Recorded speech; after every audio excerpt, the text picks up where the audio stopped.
प्यारे भाई और बहनों, आज के मनन चिंतन के लिए आइए हम ले संत यूहन्ना का सुसमाचार अध्याय 1 पद संख्या 35 से 42 तक। दूसरे दिन यूहन्ना फिर अपने 2 शिष्यों के साथ वहीं था। उसने ईसा को गुजरते देखा और कहा, देखो ईश्वर का मेमना।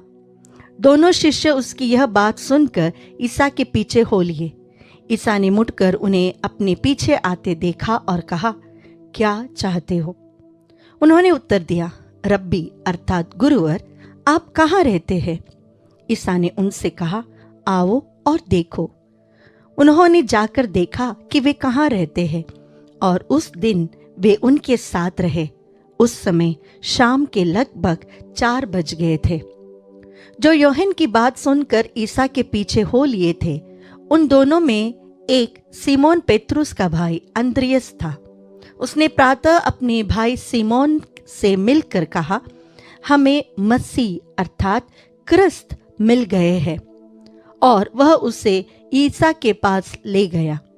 ईसा ने उसे देखकर कहा, तुम यूहन्ना के पुत्र सीमोन हो, तुम केफस अर्थात पेत्रुस कहलाओगे। प्यारे भाई और बहनों, यहाँ पर जॉन द बैप्टिस्ट के 2 शिष्य जॉन द बैप्टिस्ट के द्वारा प्रभु ईसा के जो विवरण सुनकर उनका पीछा करने लगते हैं। बाइबल का एक सुंदर सा वाक्य है, जब ईसा मुड़कर उन्हें देखते हैं तो पूछते हैं क्या हुआ, तो वो जानना चाहते हैं कि रब्बी आप कहाँ रहते हो। ईसा ने उनके घर का पता नहीं दिया, बल्कि ईसा ने उनसे कहा, कम एंड सी, आओ और देखो। वे गए, उन्होंने देखा और वे ईसा के साथ ठहर गए।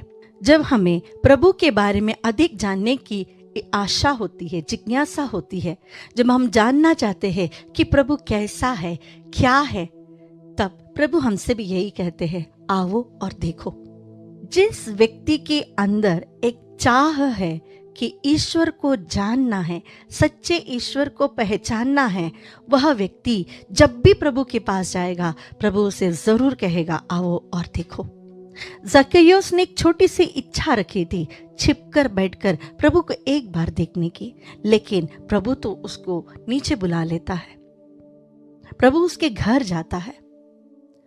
यहां पर जब प्रभु इन दोनों को बुलाते हैं, तो प्रभु इन्हें अपने शिष्य बनाने के लिए बुलाते हैं।